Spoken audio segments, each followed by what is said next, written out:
Bienvenue tout le monde. Je suis très heureux de vous avoir avec moi ce matin.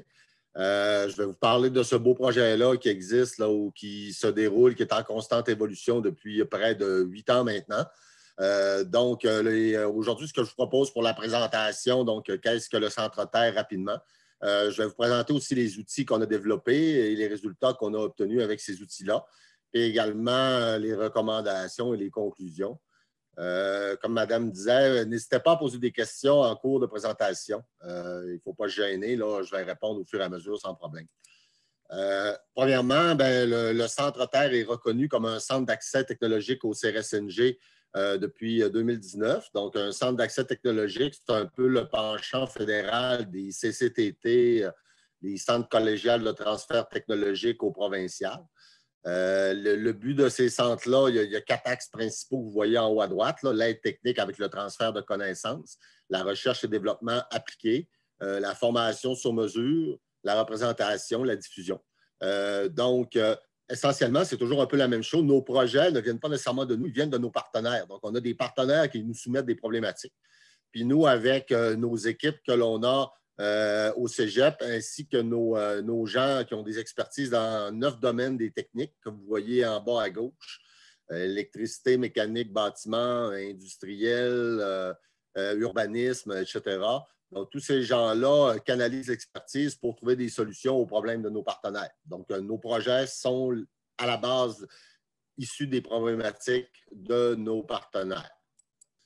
En fait, on a une intervention multidisciplinaire. Donc, on s'intéresse beaucoup à la problématique de l'approvisionnement durable des sites isolés des grands réseaux d'hydroélectricité. Puis ça se manifeste à travers diverses interactions. Donc, comme vous voyez, les différents champs d'intervention, c'est très multidisciplinaire. On a toujours eu une approche multifilière des problématiques et on continue en ce sens-là. Et même récemment, se sont rajoutées des thématiques comme la valorisation des rejets thermiques, l'autonomie alimentaire, entre autres, qui sont très d'actualité.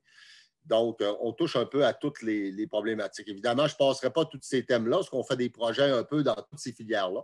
Mais aujourd'hui, on va se concentrer vraiment là, sur le projet de l'approvisionnement durable des sites isolés. Donc, toutes les photos sont des photos qui ont été prises là, dans nos visites là, de nos sites isolés. Donc, ici, vous avez une photo, je crois que c'est le manoir brûlé à Québec, une pourvoirie, là, où on a pris la photo. En général, en fait, vous connaissez un peu les objectifs de développement durable des Nations unies. Il y a plusieurs objectifs de développement durable, dont certains et beaucoup sont impactés par la disponibilité de l'électricité. Donc, j'en ai cité quelques-uns, là, j'en ai cité 6. Là, la réduction de la pauvreté, l'alimentation, la santé, l'éducation, l'accès à l'eau potable, l'énergie. Donc, évidemment, sont tous dépendants fortement là, de l'électricité. Pour citer le Renewable Energy Handbook, l'énergie est le souffle de vie de la société moderne. Donc, il faut nécessairement avoir un accès à l'énergie pour espérer se développer le plus possible. Donc, c'est un petit peu ça, l'idée en arrière de tout ça. Si on revient plus proche de nous, donc, on commence par dire qu'il y a près de 1,2 milliard d'humains sur la planète, là, dont 200 000 Canadiens qui n'ont pas accès au grand réseau pour s'alimenter. Ils sont pris sans électricité ou avec des génératrices diesel pour produire leur électricité. Par exemple, plus près de nous, il y a plus de 500 pourvoiries au Québec. Puis là-dessus, il y en a 21 au Saguenay-Lac-Saint-Jean et il y en a 20 qui sont des sites dits isolés. Il y en a une seule qui est branchée sur le réseau. C'est normal, c'est des sites qui sont habituellement éloignés, évidemment en villégiature dans la forêt. Les factures énergétiques représentent pour ces gestionnaires-là le plus gros poste budgétaire de leur entreprise. Ces gestionnaires-là sont très intéressés à intégrer des énergies renouvelables, mais ils n'ont pas nécessairement l'expérience et l'expertise à l'interne pour ce faire. Donc, il peut s'en suivre un freinage de prospérité parce qu'évidemment, ils dépensent beaucoup, beaucoup de dollars en carburant. Donc, ça peut freiner l'investissement dans d'autres choses plus intéressantes. Donc, la question qu'on s'est posée, nous, quand on a débuté nos travaux environ en 2012, c'est dit, comment on peut aider ces gestionnaires-là dans l'approvisionnement durable de leurs sites isolés? ce qu'on en est venu à la conclusion, c'est de les aider en les munissant d'outils de planification et de suivi stratégique. On a développé en particulier trois méthodologies ou trois outils. On a travaillé sur des analyses de développement durable appliquées, sur des analyses techniques d'efficacité et d'approvisionnement renouvelable, ce qu'on appelle les études énergétiques. La présentation va vraiment être plus sur cet axe-là. Puis, on a également travaillé au niveau politique en déposant des mémoires et en faisant des auditions en commission parlementaire que je vais vous parler sommairement à la fin. D'ailleurs, vous voyez une photo ici, là, quand on avait la commission parlementaire là, qui a eu lieu en 2015. Le premier outil, c'est une grille d'analyse des dés pour les sites isolés. En fait, ce qu'on a fait des entrevues avec des pourvoyeurs à partir de la grille de développement durable en éco-conseil de l'UQAC. Et puis, on a répertorié parmi les 100 objectifs qu'elle contient une vingtaine d'objectifs qui étaient plus appliqués et communs aux sites isolés qu'on a interrogés. Donc, ce qu'on a fait, cette grille d'analyse de développement durable-là, comme vous la voyez, c'est différents enjeux qui sont répartis selon différentes dimensions, donc les dimensions écologiques, sociales, gouvernance et économiques. Comme par exemple, dans la dimension écologique, optimiser le système de gestion des matières résiduelles. Donc, ce qu'on fait, c'est qu'on fait une entrevue avec le pourvoyeur ou avec le gestionnaire de site isolé. Je parle de pourvoirie, mais ça peut être n'importe quel site isolé. On met une pondération de 1 à 3, 1 étant une priorité moindre et 3 étant une priorité absolument indispensable pour le bien de l'organisation. Et on met une note évaluation 1, que vous voyez ici, de 1 à 10, donc une note de 2. Donc, dans ce cas-là, on tombe dans des enjeux qui sont plus à long terme, vu que ce n'est pas une grande priorité. Si j'y vais, par exemple, avec l'enjeu 7, si harmoniser les pratiques avec les enjeux territoriaux, bien, par exemple, c'est une priorité très importante pour eux et la note était de 5. Donc, ça donnait une priorité ici à droite urgente d'agir. Et on peut refaire une évaluation à toutes les années, ce qui permet de voir l'évolution de différents aspects du développement durable et d'avoir un genre de plan d'action. Parce qu'avec ça, il y a des colonnes à droite dans le fichier qui donnent les pistes d'action, les recommandations, comment améliorer les différentes choses. Puis en refaisant l'évaluation annuelle, ça permet de voir comment des enjeux évoluent, comme par exemple, on avait un enjeu ici, l'enjeu 18, là, planifier des pratiques d'affaires courantes. Bien, on a commencé dans un mode urgent, on a amélioré pour être dans un mode agir, et ensuite, on est dans le mode maintenir, qui ça veut dire que ça va bien, on continue dans le même sens. On a également travaillé, c'était la grille version 2, ça. On a également travaillé une nouvelle grille pour une version 3. C'est-à-dire une grille qui irait plus large et qui pourrait être adaptée à des communautés en milieu nordique. On a rajouté pour ce faire différentes dimensions du développement durable. Donc, quelles sont les fameuses dimensions de développement durable qui ont été ajoutées au-delà de l'écologie, de la société, de la gouvernance et de l'économie? Donc, ce sont des dimensions de culture, dimensions d'éthique et dimensions de territoire. Donc, comme vous voyez, notre grille actuellement là, regroupe une quarantaine d'enjeux différents. Cette grille-là peut être utilisée, on peut vous aider à l'utiliser si vous voulez l'appliquer, vous montez un plan de développement durable, entre autres, on est habilité là, à travailler avec vous là-dessus. Donc, sommairement, cet outil-là permet de dresser le portrait et le plan d'action en développement durable de l'organisation qui gère un site isolé. Donc, c'est vraiment une grille spécifique au site isolé. On remet un genre de rapport synthèse, on voit les bons coups, les choses à améliorer, etc. Puis ce qu'on en déduit de toutes ces analyses de développement durable-là, c'est que l'énergie est un enjeu crucial pour l'ensemble des sites isolés. Bon, justement, si l'énergie est un enjeu crucial, bien, on a développé le deuxième outil, qui est l'étude énergétique. Bon, l'étude énergétique va dépendre du site que vous avez. Quand vous avez un site où il n'y a qu'un bâtiment, ou c'est un site que j'appelle simple, c'est-à-dire, par exemple, un chalet, un campement isolé, une cabane à pêche, une station de mesure. En fait, un site où vous êtes les propres consommateurs, ce qu'on va faire, c'est qu'on va faire une liste de ce type-là, où, par exemple, ici, c'est pour une cabane à pêche. Donc, on détermine la liste des équipements dans la cabane, les quantités. Par la suite, on regarde un peu sur les fiches les tensions, les courants de ces équipements-là. Donc, on a la puissance en watts de chaque équipement. Et puis, fois la quantité, ça nous donne la puissance totale.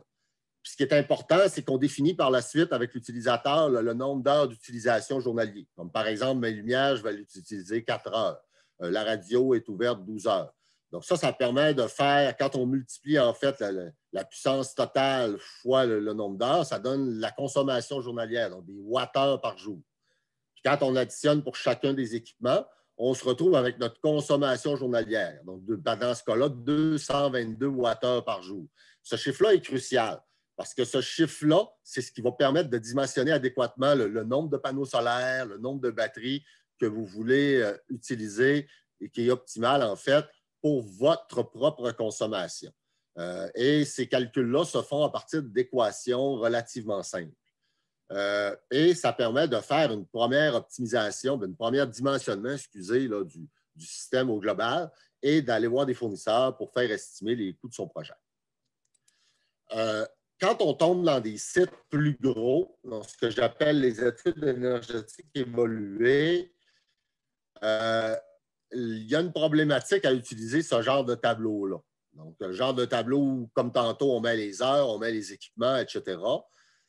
Donc, quelle est cette fameuse problématique-là? C'est qu'en fait, le temps d'utilisation est vraiment super important dans la détermination de la charge ou du profil de charge. Et c'est très difficile de savoir le nombre d'heures d'utilisation. Comme imaginez un site isolé, une CEPAC, peu importe, une pourvoirie, un camp forestier qui a 22 bâtiments. On ne sait pas combien la lumière de la chambre 3 du bâtiment 2 a été ouverte de temps. C'est impossible de savoir exactement vu qu'il y a plusieurs utilisateurs. Il y a des outils, il y a des imprévus, il y a toutes sortes de choses. C'est impossible. Ben, c'est possible de le faire avec un tableau, mais on va nécessairement arriver à côté de la vraie valeur.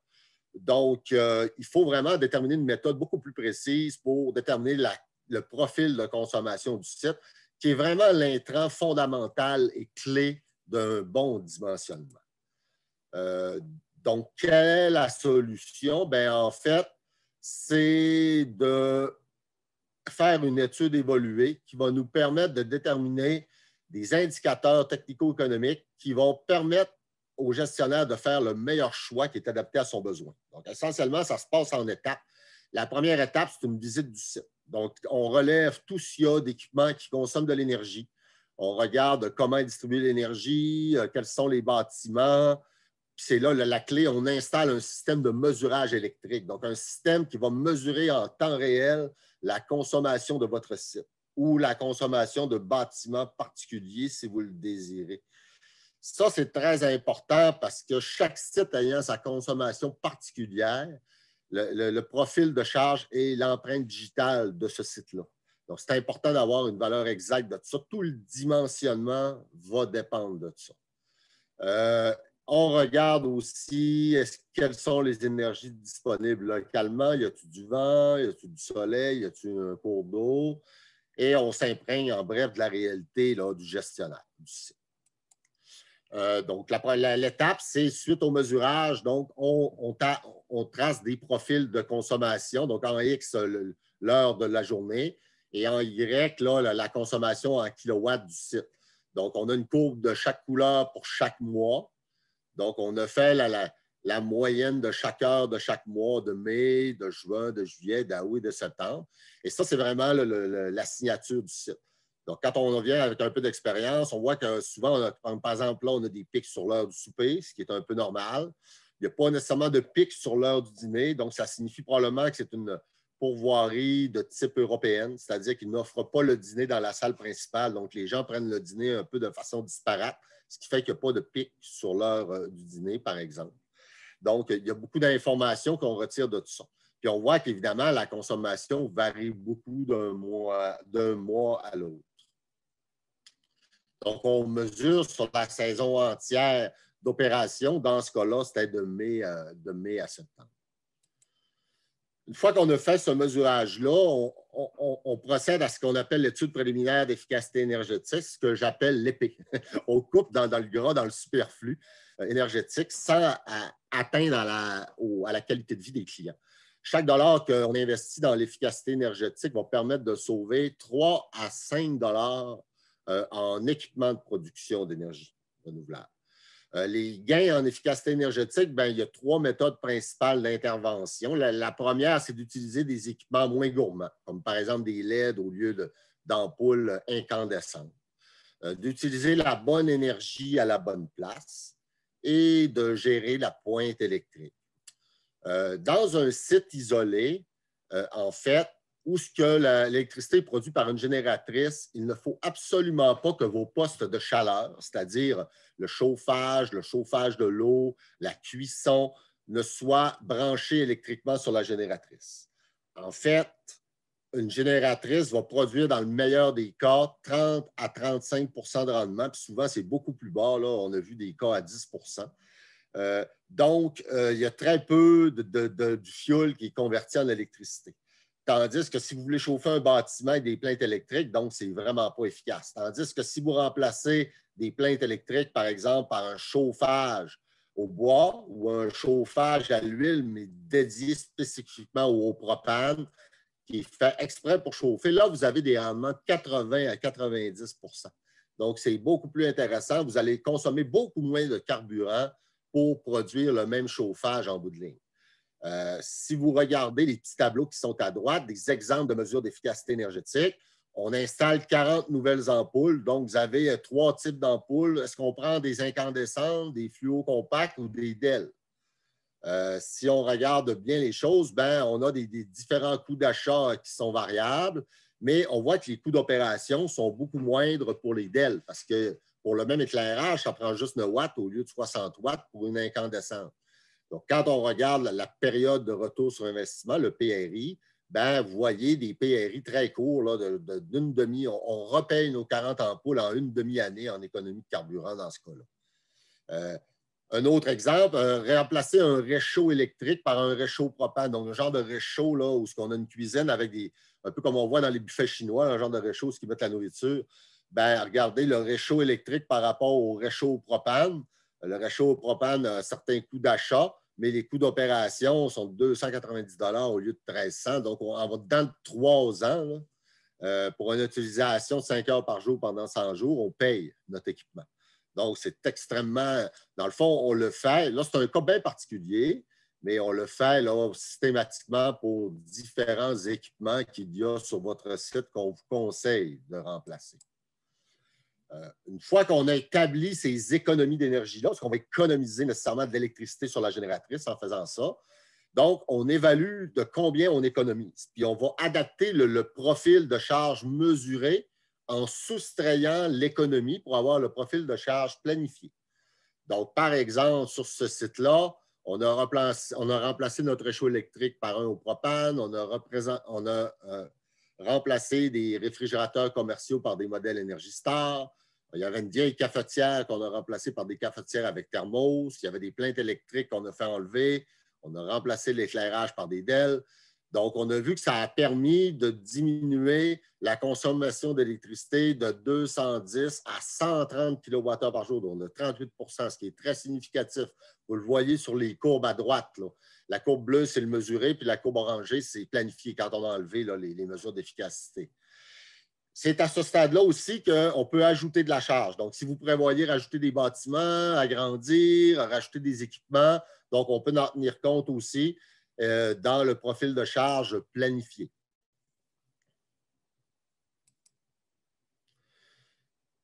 Une fois que tout ça est fait, bien là, on a quand même très, très bien défini tous nos intrants. Donc là, on est au bord de dire, bon, quel est le meilleur système hybride dans notre cas? Donc, les systèmes hybrides ont en général l'allure que vous voyez là. C'est toujours un peu la même chose. Il y a la source d'énergie, le capteur, le régulateur, et ça rentre dans le cerveau de l'installation qui est un onduleur chargeur. Que ce soit le soleil, le vent avec une éolienne ou l'eau avec une microturbine, il y a toujours un régulateur qui permet d'entrer l'énergie dans le cerveau central de l'installation. Et ce cerveau-là communique également avec les batteries. Donc, il y a une liaison physique avec les batteries. S'il y a une surproduction et la consommation moins grande, on accumule dans les batteries ou l'inverse. Et on peut rentrer également la génératrice diesel à l'intérieur de tout ça. Et ce cerveau-là va vraiment dispatcher de façon intelligente. On le programme et on est capable d'optimiser toutes sortes de paramètres. Comme par exemple, si mes batteries arrivent à 50 je ne veux pas les descendre en bas de 50 de leur capacité, je n'ai pas d'énergie renouvelable, bien là, la génératrice va démarrer, par exemple. Donc, toute cette gestion-là se fait automatiquement. Donc, c'est automatisé, en fait. Et le résultat, c'est toujours pour satisfaire le besoin des clients en temps réel. Donc, c'est vraiment ça le but de ça. Bon. Une fois qu'on comprend un peu comment marche un système hybride, donc là, on se dit, on a tous nos intrants. Donc là, la question qu'on se pose, quel est le meilleur système d'énergie adapté à la réalité de mon site isolé? Pour ce faire, on utilise un logiciel qui s'appelle Homer Energy Pro. C'est un logiciel qui nous permet de dresser, comme à gauche, ici, une configuration de réseau. Donc, comme vous voyez, par exemple, ici, dans ce cas-là, la génératrice diesel actuelle du site était de 30 000 watts. On a également une option pour optimiser la génératrice parce que souvent, elle est trop grosse. Donc, on dit au logiciel, calcule-moi la meilleure génératrice pour être le plus optimal possible. On a également l'intrant, les charges ici, donc les deux profils de charge que je vous ai parlé tantôt, le mesurer puis le planifier. Et le lien avec l'onduleur vers le système de production renouvelable qui, dans ce cas-là, était un parc photovoltaïque avec des batteries. Si on aurait d'autres sources, on pourrait acheter du solaire ici, on pourrait acheter de la micro-turbine, il n'y a pas de problème, on peut faire ça. Ce logiciel-là, la force qu'il a, il va être en mesure d'optimiser le coût de votre installation, de votre énergie sur 25 ans. C'est-à-dire que le résultat qu'il va me donner, si je mets un panneau de plus ou un panneau de moins, ça va nécessairement être plus cher que le coût optimal qui est donné par le logiciel. Donc, c'est vraiment extrêmement intéressant. On peut faire également, comme vous dites, comme je vous ai dit, d'intégrer de l'éolien. On peut même faire des prolongements de réseau d'hydro. Si on a un réseau d'hydro qui n'est pas loin, puis on dit, bien, ça vaudrait-tu la peine de prolonger mon réseau? J'en ai fait un récemment, là. Puis ça a donné que oui, c'était avantageux dans ce cas-là de prolonger le réseau d'Hydro-Québec. Donc, on a beaucoup d'options avec ce logiciel-là. Voici dans notre cas les 5 scénarios qui ont été simulés. Si vous regardez bien, on simule toujours en premier lieu l'actuel, la référence, donc la génératrice de 30 kW quand on consommait 210 kWh par jour, pas de solaire, pas de batterie, pas de renouvelable. Donc, c'est comme notre scénario de base pour se comparer. Le deuxième scénario, c'est qu'on applique les mesures d'efficacité en gardant la même génératrice. Donc, on baisse à 130 ici, comme vous voyez, mais on garde la même génératrice de 30. Le troisième scénario, c'est qu'on ajoute, on dit, au lieu de prendre une génératrice de 30, on dit au logiciel, trouve-nous la meilleure génératrice qui est adaptée aux besoins du site. Puis comme vous voyez, la génératrice, elle est beaucoup plus faible. Elle est de 11 kW dans ce cas-là, la génératrice optimale, parce qu'on ne dépassait jamais 11 kW de charge. La quatrième option et la cinquième, ce sont les options où on intègre l'énergie renouvelable. Donc, on dit au logiciel, détermine-nous le meilleur parc solaire le plus économique. Donc, dans le cas 4, c'est 25,8 kW. Dans le cas 5, c'est 20 kW. La différence étant qu'on a doublé entre 4 et 5 la capacité du banc de batterie. Donc, on a mis plus d'autonomie au niveau là, des batteries dans un cas. Donc, on parle de fraction renouvelable de 54 à 62 là, dans ce cas-là. Si on continue avec les mêmes indicateurs pour le même problème, donc là, j'ai des indicateurs plus de type environnementaux. Donc, le volume de diesel, le nombre d'heures de fonctionnement de la génératrice, le GES en diesel consommé, donc c'est tant de tonnes par année. Le GES de propane ajouté, parce que si on fait des migrations du diesel vers, par exemple, un chauffage au propane, donc on ajoute un peu de propane. Donc, les GES totales, les réductions de GES et les subventions. Donc, souvent, les subventions vont y aller avec les tonnes de GES économisées. C'est proportionnel souvent à ça. Donc, comme vous voyez dans les cas, on peut passer dans le cas actuel de 15 000 litres à 13 000 litres ou à 8 000 litres ou à 3 000 litres. Donc, il y a quand même là, des impacts majeurs au niveau là, environnemental. Mais évidemment, quand quelqu'un va prendre une décision, il va y aller, oui, avec ces paramètres-là, mais surtout avec le paramètre économique. Donc, voici les paramètres économiques. Donc, je vous pose la question. Quel serait votre choix énergétique si vous étiez propriétaire de cette pourvoirie? Donc, vous avez encore les 5 mêmes scénarios. Le capital d'investissement initial pour les nouveaux équipements. Donc, le scénario 1 n'en a pas parce que c'est le scénario actuel. Quels sont les frais d'opération annuels? donc incluant le diesel, la maintenance, le remplacement d'équipements. Comment va nous coûter notre énergie sur 25 ans, donc le coût total de l'énergie incluant tout sur 25 ans. À combien revient mon kilowattheure d'énergie, la période de retour sur investissement et le retour sur investissement avant subvention. Comme vous voyez, on est habitué à 8 cents le kilowattheure sur Hydro-Québec, mais regardez, dans ce cas-là, on n'est pas là. On est beaucoup plus haut. On a fait des pourvoiries là, qui sont allés, des sites isolés qui sont allés jusqu'à 2,23 du kilowattheure dans l'état initial. C'est énorme. Ça, c'est une pourvoirie vraiment beaucoup plus grosse. Donc, le coût de revient d'énergie est de base plus bas. Mais on voit que quand même, à 59 cents, on a des scénarios. Le scénario 2 est vraiment juste appliquer l'efficacité, c'est vraiment pas bien. Je vais vous expliquer pourquoi tantôt, c'est moins bien que de ne pas l'appliquer. Mais si on l'applique, il faut nécessairement changer la génératrice. Là, c'est vraiment beaucoup mieux. Vous le voyez, c'est à 48 cents. On voit très bien que l'option 3, où tout ce qu'on fait, c'est qu'on applique l'efficacité, puis on met une génératrice qui est optimisée. On tombe avec un retour sur investissement extrêmement court. C'est sûr que là, si on ajoute du solaire, bien là, l'investissement initial étant plus grand, on tombe quand même rentable. Les coûts sur 25 ans, vous voyez, sont quand même plus bas. Là, on est à 332 000 au lieu de 575 000, mais c'est un retour sur investissement qui est un petit peu plus long. Je refais le même calcul avec des simulations avec une autre pourvoirie complètement différente qui est beaucoup plus petite. Donc, au lieu de consommer 130, là, elle consomme 23. Donc, dans ce cas-là, vous pouvez voir que les retours sur investissement sont beaucoup plus courts. Donc, le scénario actuel, le scénario de référence optimisé où j'ai mis un contrôle automatique de génératrice. Puis le scénario 1, c'est un mix de solaire et de microturbine. Le 2, c'est juste du solaire. Le 3, c'est juste une microturbine. Donc, vous avez toujours la même génératrice dans ce cas-là. Vous voyez, moi, je peux y aller. Là. Moi, ce qui parle beaucoup, c'est le coût de l'énergie. Donc, comme vous voyez ici, regardez, la référence actuelle est à 1,44. Puis avec les 3 scénarios d'énergie renouvelable, on joue entre 50 et 67 cents, 54 et 67 cents pour des pénétrations d'énergie renouvelable qui peuvent aller jusqu'à 87 donc, des diminutions de diesel quand même très significatives, là, extrêmement significatives. La génératrice fonctionne beaucoup moins avec des périodes de retour sur investissement là, qui sont en bas de 5 ans là, dans ces différents cas-là. Tantôt, je vous parlais, je vous disais pourquoi que juste appliquer l'efficacité, ce n'était pas nécessairement la meilleure solution dans le cas de notre pourvoirie. C'est ce graphique-là un peu qui peut nous indiquer ça. Vous avez en X le pourcentage de la charge nominale demandée à la génératrice. Donc, mettons, j'ai une génératrice de 30 kW. Si elle est demandée à 30 kW, elle est à 100 de sa charge. Si je demande juste 15 kW, elle est à 50 de sa charge nominale. Puis en Y, vous avez le rendement en pourcentage. Donc, je vous ai dit tantôt, ça plafonne à 35 Puis vous avez le rendement à droite en kilowattheure d'électricité produite par litre de fuel consommé. Si je regarde un peu cette courbe-là, toutes les génératrices ont des courbes relativement semblables. Il y a une zone vraiment optimale. Quand je suis au-dessus de 75 du nominal, donc 75 de la charge nominale de ma génératrice, je vais avoir beaucoup de rendement. Quand je vais être en bas de 30 ça va être beaucoup plus problématique. Je vais avoir des problèmes d'encrassement, des problèmes de durée de vie limitée qui vont être plus limités, de consommation de carburant beaucoup plus grande par rapport à ce que ça produit d'électricité. Regardez, pour vous donner un exemple.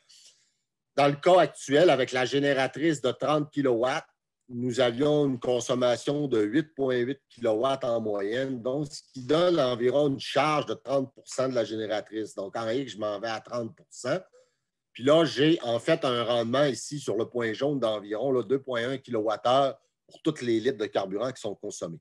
Si je fais juste appliquer l'efficacité énergétique, c'est-à-dire que je baisse de 8,8 à 5,5, mais je garde le même 30 kW, je tombe plus bas. Je tombe à 20 de ma capacité nominale. Donc, je m'en viens en rouge. Je suis vraiment dans ma zone à risque.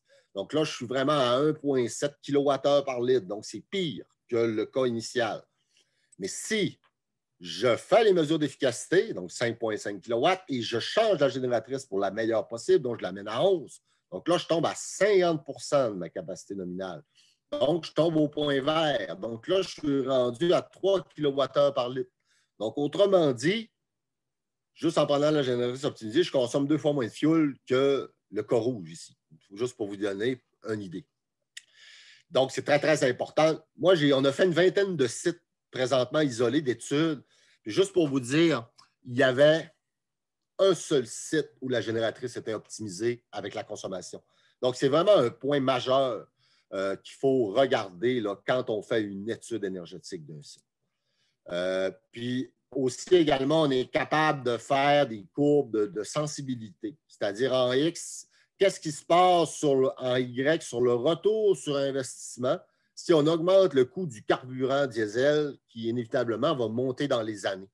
Donc, on s'aperçoit là, que dans ce cas-là, chaque fois que le carburant augmente de 20 cents le litre, bien, on a une chute de 1 an du retour sur investissement de notre système solaire. Mais c'est dans ce cas-là. Dans d'autres cas, ça peut être différent. C'est pour ça que je vous dis que chaque cas est vraiment unique. Puis tous les chiffres que je vous ai donnés là ne s'appliquent pas à vous, s'appliquent uniquement à ce site-là. Puis, on finit l'étude en faisant des conclusions et recommandations. Donc, on remet nos différents scénarios. Et là, on met différents indicateurs et on y va avec un code de couleur au lieu d'y aller avec des chiffres. Donc, le vert étant très avantageux et le rouge désavantageux. Donc, quand on regarde directement là, le tableau, on a déjà une bonne idée. Donc, on voit que notre cas 3, qui était très rentable économiquement, là, où on optimise la génératrice, mais qu'on ne met pas de solaire, bien oui, on a des indicateurs économiques grands, mais on n'a aucun indicateur environnemental. Là. La génératrice fonctionne autant, il n'y a pas d'énergie verte. On émet quand même beaucoup de gaz à effet de serre. On voit que c'est les scénarios là, plus solaires, évidemment, là, qui ont un ensemble de jaune et de vert. Donc, sommairement, le scénario pris avec la génératrice de 30 kW est pire que le scénario 1, comme je vous ai dit tantôt. Ce qu'on pourrait suggérer, par exemple, aux clients dans ce cas-là, aux partenaires, ça serait de dire, bien, regarde, commence par faire ton efficacité énergétique et changer ta génératrice, donc le scénario 3, donc qui n'est pas le plus dispendieux. Et par la suite, si tu veux intégrer de l'énergie solaire, il sera toujours possible de prendre l'étape 4 ou l'étape 5 et d'intégrer l'énergie solaire. Si ta capacité d'investissement est limitée, ou tu peux le faire également tout d'une shot aussi, si tu as la capacité d'investissement pour le faire. Donc, en sommaire, pour l'étude énergétique, l'efficacité énergétique plus l'énergie renouvelable permet de réduire en général les coûts d'exploitation, donc plus de profit pour les gestionnaires, moins de pollution atmosphérique, meilleure qualité de vie, moins de bruit. Ça n'apparaît pas, mais les gens, quand ils vont dans le bois, ils veulent avoir la paix puis d'entendre une génératrice, c'est vraiment pas l'idéal pour eux. Puis une plus grande autonomie, évidemment, une pérennité énergétique. Là, dans un monde où le pétrole va cesser d'augmenter en coût, c'est intéressant d'être autonome, d'être résilient, je voudrais dire. Donc, quand vous avez cette étude-là en main, vous êtes en mesure d'aller voir des manufacturiers de produits ou des manufacturiers de systèmes pour vous faire une cotation, une soumission et éventuellement une installation. Donc, ce qui est intéressant, c'est que cette étude-là vous donne un avis par un tiers indépendant, qui est le Centre Terre, qui ne vend pas d'équipement. Donc, ça, c'est intéressant à ce niveau-là, parce que souvent, c'est quelqu'un qui vend des équipements, qui va faire en même temps l'étude. Donc, lui, son but, c'est de vendre des équipements. Donc, il peut y avoir, dans certains cas, pas dans tous les cas, mais dans certains cas, là, des biens. Donc, c'est intéressant là, de faire affaire là, avec un indépendant pour tout le volet de l'étude. Les génératrices étrangères à bon prix, vous donnez un exemple que c'est important de bien choisir son fournisseur. Voici une génératrice qui avait un très bon prix, mais quand elle a été achetée, elle a été achetée à l'étranger, donc elle avait différentes choses qui n'étaient pas mentionnées. Elle avait une très courte durée de vie, beaucoup de pannes, il n'y avait pas de garantie, il n'y avait pas de documentation avec l'équipement, il n'y avait pas de fournisseurs locaux non plus. Mais elle était la moins chère de la gang. Et quand le gestionnaire a acheté cette génératrice-là, et il l'a amenée dans son site isolé en avion, parce que le site n'était accessible qu'en avion, elle a fonctionné 50 heures et après ça, elle est tombée out of service. Donc, il était vraiment dans la misère. Elle était là, pognée là. Il ne peut pas la réparer. Il n'y a pas de pièce de rechange, il n'y a rien. Donc, il a regretté amèrement d'avoir installé ça. Il aurait peut-être dû payer un petit peu plus cher pour avoir une technologie plus reconnue, plus standard et avec du service, etc. C'est juste un exemple là, parmi tant d'autres où c'est important de bien sélectionner les fournisseurs. En conclusion, je vais vous présenter quelques petits éléments. On a réalisé, suite à une quinzaine de 15 à 20 études qu'on a faites de ce type-là, sur différents sites isolés. Comme vous voyez la carte du Québec, les points, ce sont des points où on a réalisé ce type d'études-là. Vous voyez, c'est assez dispersé. On en a fait là, de l'Abitibi à l'Outaouais, aux Laurentides, au Saguenay, évidemment, à Québec, en Gaspésie, sur la Côte-Nord. Et puis, on a publié l'été dernier un article dans Électricité Québec que vous pouvez aller voir au lien suivant. Donc, vous tapez Électricité Québec, c'est le numéro de mai-juin 2020, en fait, quand vous allez sur le site. Et puis, l'article est là. Et cet article-là fait un peu le portrait de tous les sites qu'on a fait au complet et donne des tendances ou des recommandations générales. Comme vous voyez, les 15 sites qu'on a analysés, il y avait le current scénario, donc le scénario original. Donc, vous avez les 15 sites ici là, qui sont là, une quinzaine de sites. On les a classés en charge ici, la charge annuelle, la charge journalière, excusez, les génératrices diesel qu'on avait sur les sites.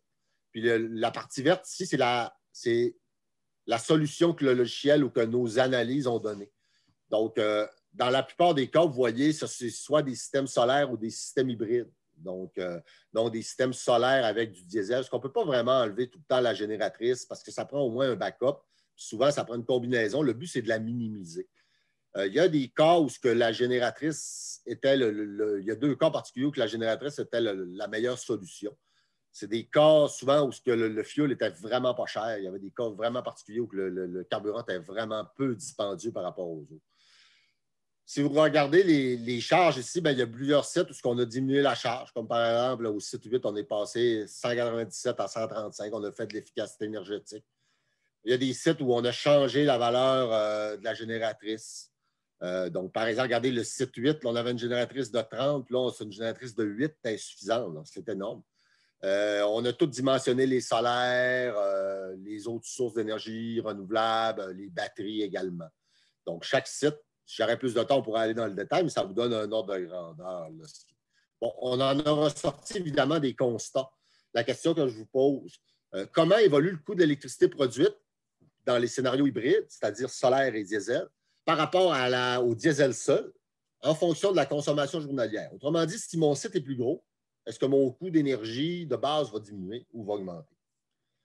Donc, si on regarde un peu le graphique qui est là, vous avez en X la consommation, le nombre de kilowattheures par jour, puis en Y le coût de l'énergie en dollars du kilowattheure.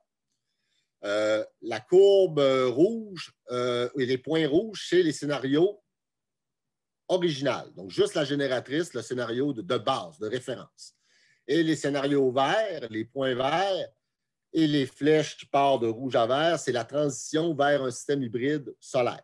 Donc, comme vous voyez, dans tous les cas à gauche, quand la consommation est très, très petite, on a une énorme diminution du coût de l'énergie en dollars du kilowattheure. Plus le site consomme, les systèmes hybrides avec gros bancs de batterie nous donnent, vous voyez, les lignes sont plus horizontales. Donc, il y a une diminution de consommation par efficacité et les coûts diminuent un peu. Reste semblable, mais peuvent diminuer quand même un petit peu. Même dans le cas du neuf, il a monté un petit peu. Donc, mais ce qui arrive, c'est qu'on n'a pas fait de site à droite avec des plus grandes consommations. Puis ce qu'on se doute, c'est qu'éventuellement, en faisant d'autres types de systèmes solaires qui ne sont pas avec des gros bancs de batterie, mais des systèmes intégrés, comme je vais vous parlais tantôt, cette courbe-là va remonter. C'est-à-dire qu'on va revoir des économies plus grandes. Donc, je vais vous en reparler dans quelques minutes. Donc, comment évolue maintenant le taux de pénétration de l'énergie solaire, le pourcentage d'énergie qui est solaire et les réductions de GES? Bien, vous le voyez très bien encore sur ce graphique-là. Donc, à gauche, vous avez le taux de pénétration en énergie renouvelable. Donc, ça, c'est le jaune, le taux de pénétration de solaire, le pourcentage d'énergie qui est solaire.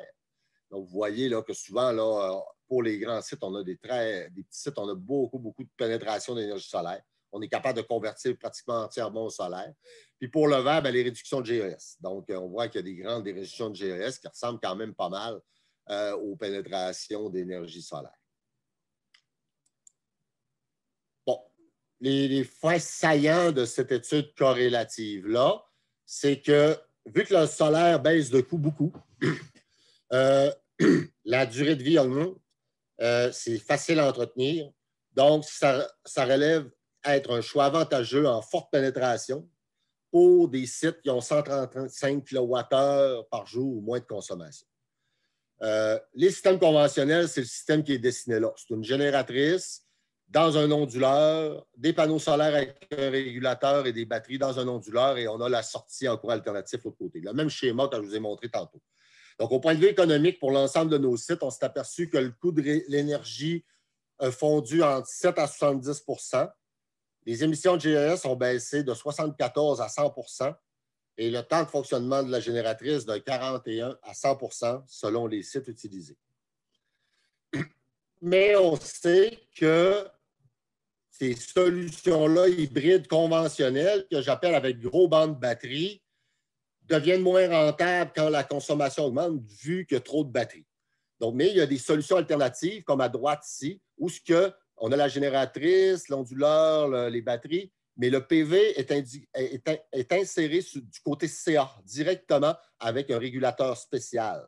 Et là, on a besoin de moins de batteries, c'est-à-dire qu'on utilise le PV directement sur le réseau et la génératrice ou les batteries fournies.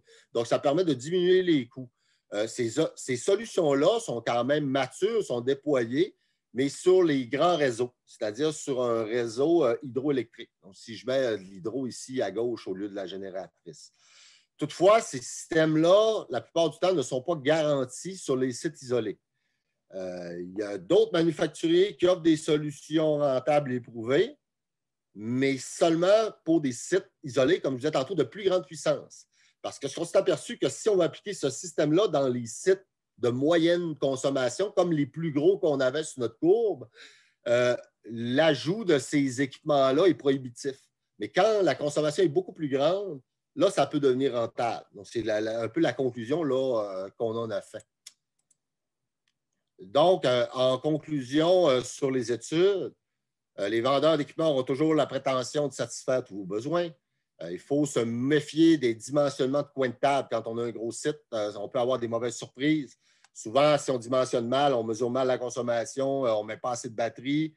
Au lieu de durer 10 ans, elle dure 2 ans. On est obligé de changer ça. C'est des milliers et des milliers de dollars de remplacement. Donc, c'est important d'avoir un bon dimensionnement qui est basé là, sur une expertise scientifique indépendante qui n'a pas de conflit d'intérêt avec la vente d'équipements. Juste pour conclure, comme je l'ai dit, on a déjà travaillé sur le secteur, troisième outil, le secteur législatif. On a fait une mémoire en commission parlementaire. On a été consulté également lors de la tournée du ministre de l'Environnement pour le plan de l'économie verte. On a travaillé beaucoup sur faciliter, dans le fond, l'intégration de l'énergie verte dans les réseaux autonomes, puis travailler aussi sur augmenter les subventions pour aider les consommateurs de sites isolés ou les gestionnaires à avoir plus de sous pour passer à l'étape de l'action, à l'étape de l'implantation. Il y a également d'autres projets qu'on a travaillés, c'est dans la même veine, dans les sites isolés, un projet d'ailleurs régional qu'on a travaillé avec le Conseil régional de l'environnement, les regroupements de chalets, les ZEC, les pourvoiries, etc. Donc, un projet qu'on a fait là, financé par la Société du Plan Nord. Donc, on a testé des chalets, une pourvoirie également. Donc, ça fait partie aussi de la grande étude globale que je vous ai parlé. On est présentement en attente de financement pour faire une autre phase. Puis également, et non le moindre, le projet, on travaille beaucoup avec l'Institut nordique du Québec, le Centre d'études nordiques du CEN. On a présentement des étudiants là, qui travaillent là, à faire des études énergétiques de bâtiments, etc. Puis on est là en assistant, on les coach aussi avec les gens de l'Université Laval, de l'INRS et les autres partenaires pour faire leurs études là, au niveau que ce soit géothermique ou efficacité du bâtiment, etc. Donc, on est actif aussi dans ce domaine-là. Donc, Centre-Terre, équipe orientée solutions, comme vous avez pu voir. Donc, si vous avez, je suis prêt pour les questions. Puis aussi, si vous voulez nous suivre, c'est intéressant, vous pouvez, on a un Facebook, on est quand même très actif sur Facebook. J'ai une page, là, c'est marqué Charter, mais c'est Centre-Terre. Donc, tapez Centre-Terre dans votre navigateur Facebook. Et vous allez avoir directement accès à la page, là, que vous pourrez suivre un peu notre évolution, tout ça. Et le CPA également a une page Facebook.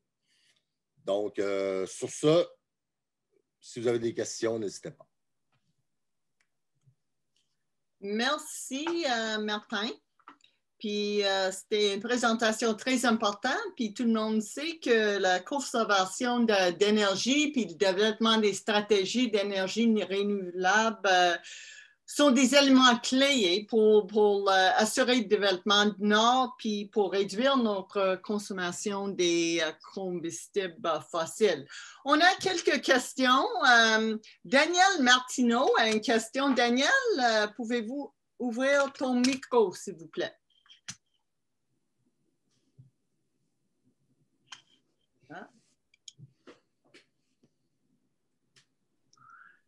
Bon, c'est fait, vous m'entendez? Oui, c'est parfait.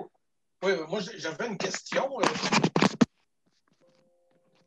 La question peut sembler quand même un peu évidente, là, mais je vais la reformuler.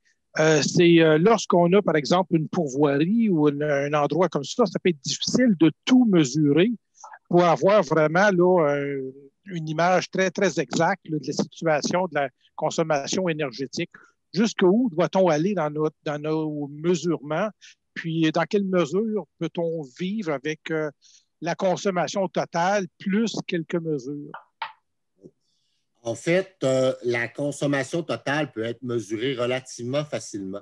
On utilise des systèmes CSA, des systèmes approuvés qui sont très, très simples, qui peuvent fonctionner, qui coûtent, ça dépend parce qu'il y a deux types de mesurage. Si vous avez Internet sur votre site, on conseille des systèmes de type Hydro, E-Y-E-D-R-O. Ce sont de petits systèmes où on vient mettre les clamps directement sur la sortie de la génératrice et on est capable de mesurer donc l'ensemble de la totalité de la consommation du site. Si le site n'est pas branché sur Internet, parce que le Hydro va te permettre de voir, de downloader des rapports Excel à distance de la consommation, de voir sur ton téléphone en temps réel ta consommation, en fait, et de générer des rapports de mesurage. Tandis que si tu n'as pas Internet, bien là, on va utiliser plus un système de type FRJ-E2, E-F-R-G-Y-E2, qui, lui, enregistre localement dans la petite boîte et il faut brancher la petite boîte sur un ordinateur pour extraire les rapports Excel de consommation. Si on veut mesurer des bâtiments particuliers, présentement, je suis en train de travailler là, éventuellement sur une nouvelle étude où un client veut mesurer le site au complet, mais il veut mesurer aussi des bâtiments particuliers. Donc, c'est possible de mettre des équipements sur les boîtes électriques de chacun des bâtiments. Pour vous donner une idée, là, les FRJ E2, ceux qui sont locaux coûtent environ 200 $ et les Hydro là, avec Internet coûtent environ 4 à 500 $. Donc, on est capable quand même d'avoir un profil global de notre site à des coûts raisonnables.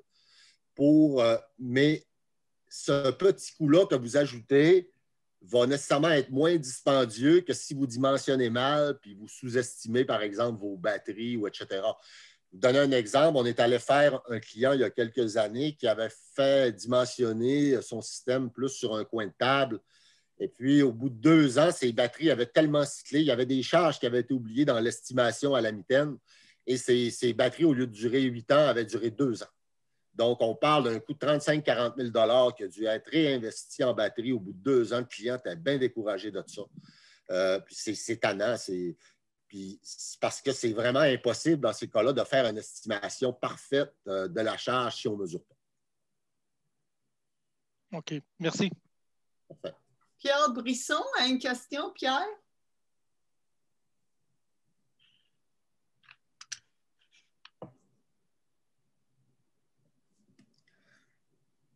Pierre?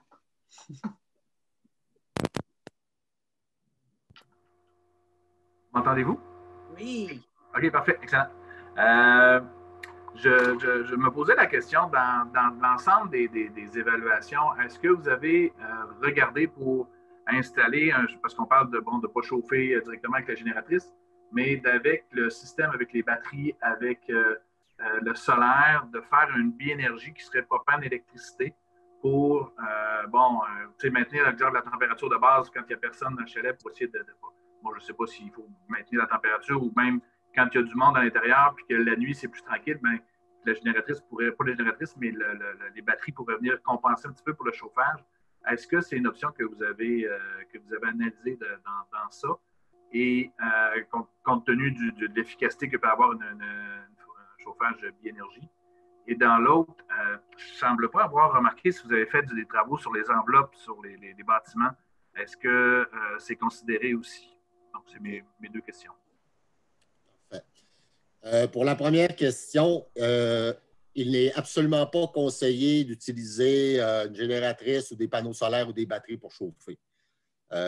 Au contraire, il faut enlever ça le plus possible du système solaire. Sinon, vous allez vous retrouver avec un système solaire absolument gigantesque, même si c'est juste en appoint, et des batteries, et le coût du système ne sera absolument pas rentable. Pour le chauffage, on peut faire de la biénergie, mais il faut y aller soit avec du bois ou d'autres formes d'énergie spécifiques de chaleur. Donc, ça, c'est très, très important, ne pas mettre de chauffage, de cuisson, tout ce qui est des postes de chaleur, ne pas mettre ça sur une génératrice. C'est essentiel et c'est vital pour dimensionner un système là, qui va se tenir et qui va être efficace. Donc, ça, c'est très important. Il y a des alternatives, peut-être de la géothermie, de la biomasse. Puis souvent, dans certains cas, ce qu'on voit, la géothermie, c'est vraiment à grande échelle. C'est pas encore. Il y a des études qui se font présentement pour le Nord, tout ça.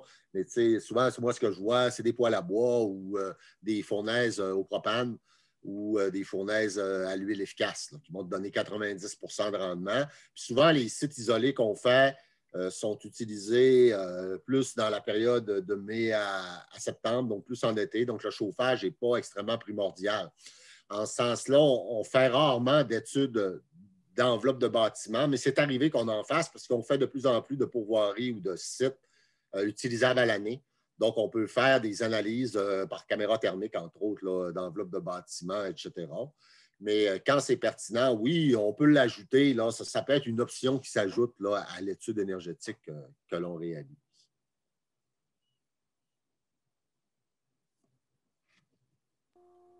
Merci. Ça fait plaisir. Je m'excuse. La prochaine question. As-tu une autre question, Pierre? Non? La prochaine question vient de Osé Louis. Peux-tu ouvrir ton micro, s'il vous plaît? Oui, bonjour. Oui, oui merci, M. Martin, pour votre présentation. Et je me demande une question par rapport à la suggestion des systèmes de chauffage. Est-il possible d'assurer la quantité de bois pour tous les villages, par exemple au Nunavik, ainsi que est-il possible d'assurer la quantité de propane demandée ou si est-ce que la quantité ou le nombre d'expéditions par bateau, par exemple, de ces carburants a augmenté? Parce que je me demande ça parce que si la densité énergétique d'un carburant liquide est plus élevée, donc peut-être un arrêt, peut-être moins nombre d'expéditions par bateau, par exemple. Donc, est-ce que l'impact d'un système de bonne performance à mazout, par exemple, est moindre? Merci beaucoup, c'est tout. C'est vraiment une très bonne question. Quand on parle des communautés nordiques, donc dans le nord du Québec, les communautés, par exemple, du Nunavik, la situation est complètement différente des communautés isolées qui sont plus proches, donc qui sont dans le bois, qui sont accessibles par la route, où les camions peuvent venir recharger les réservoirs. Quand on est dans le nord, au Nunavik, bien, comme on sait, les bateaux, c'est par bateau que c'est ravitaillé une ou deux, trois fois par année. Donc, c'est très rare. Puis présentement, bien, ces communautés-là, essentiellement, ont des génératrices diesel. Et toute la chaleur n'est pas produite par la génératrice diesel, mais par des centrales thermiques au mazout. Donc, des centrales là, qui vont utiliser de l'huile à chauffage pour chauffer les différentes résidences. Donc, dans ce cas-là, c'est efficace par rapport aux génératrices. Il y a beaucoup de projets qui voient le jour présentement, entre autres avec l'INQ, avec Jasmin Raymond à l'INRS pour l'utilisation de la géothermie. D'autres projets avec l'INQ pour l'utilisation des granules de bois, de la biomasse. Ce qu'il faut comprendre, c'est que dans le Nord, la problématique du transport est très importante. On transporte déjà du carburant. Si on transporte des granules, ça a moins de densité énergétique, mais c'est plus vert. Il y a beaucoup d'analyses et de projets de recherche et développement qui se font présentement à ce niveau-là. C'est très effervescent dans le nord du Québec. Ce qu'il faut comprendre, c'est que dans les dernières années, les études se sont portées beaucoup sur l'électricité. Très peu d'études ont été faites sur le niveau de la chaleur des sites isolés très nordiques, même si c'est une grosse partie de la facture énergétique. L'idéal, c'est d'être purement local et de ne pas faire appel au ravitaillement. Mais est-ce que c'est vraisemblablement possible? Ben ça, c'est à discuter. Si on trouverait des solutions géothermiques, une chose qui peut être faite aussi, c'est de faire de la valorisation de rejets thermiques. Je vous donne un exemple. Une centrale au diesel, si elle produit 30 en électricité, le 70 c'est de la chaleur qui est perdue dans les moteurs. Il y a des projets en Alaska qui se sont faits où on récupère la chaleur perdue de toute façon par ces génératrices diesel-là pour la réinjecter dans des réseaux de chaleur pour chauffer des bâtiments. Donc, je pense qu'il n'y a pas de solution unique. Chaque cas est différent. Puis, il y a plus en plus de travaux, de recherches qui s'attaquent à cette problématique-là qui est vraiment très, très, très importante pour les communautés là, qui sont vraiment très peu accessibles par les réseaux routiers là, standards. Merci beaucoup. Ça répond parfaitement. Merci beaucoup. Parfait. Merci, Martin. On a une question d'Hubert Langevin. Oui. Oui. Bonjour, Martin. Bonjour, Hubert. J'avais juste une petite question qui est peut-être bien spécifique, là, mais c'était sur le calcul de la période de retour sur l'investissement. Je me demandais juste sur les différents scénarios que vous calculez habituellement, est-ce que vous calculez aussi le retour sur l'investissement des génératrices qui sont à remplacer? Oui, bien, en fait, ce qu'on fait, c'est qu'on peut faire un calcul de retour sur investissement par mesure ou par système. Comme par exemple, là, le scénario où on remplaçait la génératrice par une génératrice optimisée, on faisait un calcul de retour investissement précis sur cette mesure-là. Et on peut le faire sur, comme je te dis, des mesures bien particulières comme changer des ampoules, c'est quoi le retour sur investissement. On peut aller plus loin dans l'implantation du système solaire, c'est quoi le retour sur investissement. On peut le faire à différents niveaux. OK, merci. Merci. Est-ce qu'il y a des autres questions? Ah, oui, on a une... Oh, il n'a pas de microphone. Quel est le rôle des grandes éoliennes du Nord?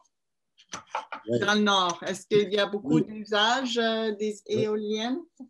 Il y a de plus en plus de projets. Il y a la mine Diavik au territoire du Nord-Ouest qui utilise l'intégration de grandes éoliennes dans son portefeuille d'énergie.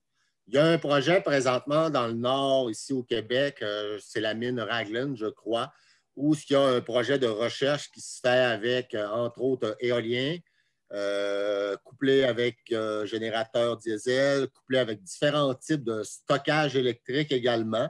Mais on est au stade, je vous dirais, expérimental dans le Nord. Mais je crois que le distributeur, il y a toutes sortes de choses qui se passent là, pour installer de plus en plus d'énergie renouvelable dans le Nord. C'est dans le plan directeur également d'Hydro-Québec, que ce soit de l'éolien, des panneaux solaires, parce que contrairement à ce qu'on peut penser, il y a beaucoup de soleil dans le Nord quand même. Mais il y a des périodes plus courtes en fonction de l'année. Fait que souvent, le solaire et l'éolien est un beau complément. C'est des énergies qui sont très complémentaires. Mais il y a toutefois des problématiques nordiques. Il ne faut pas se le cacher. Il peut s'accumuler du givre sur les pales d'éoliennes. Donc, il y a des dispositifs pour chauffer les pales qui doivent être faits, etc. Mais ça va bon train. Puis, il y a des essais là, qui se passent de plus en plus. Puis, c'est de base, Hydro-Québec fait des appels d'offres parce que les centrales diesel dans le Grand Nord arrivent progressivement, toutes une à la suite de l'autre, au bout de leur durée de vie. Là. Donc, dans les appels d'offres, tout ça, on incite là aussi les gens à proposer des solutions alternatives, prouvées, mais alternatives. Donc, au niveau là, de l'alimentation, parce qu'il faut absolument viser la sécurité. Moi, je ne crois pas qu'on va avoir des systèmes purement éoliens ou purement solaires. Ce n'est pas ça l'objectif. Comme je vous dis, c'est d'avoir une centrale diesel qui est là en backup s'il y a un bris, qui fournit quand les autres, il y a une pointe et les autres ne peuvent pas fournir. Mais toute la gestion intelligente de ça, le but étant de la faire fonctionner le moins souvent possible. donc d'économiser le plus possible au carburant, mais la garder quand même là, sur place. On n'a pas le choix pour des volets de sécurité, c'est essentiel.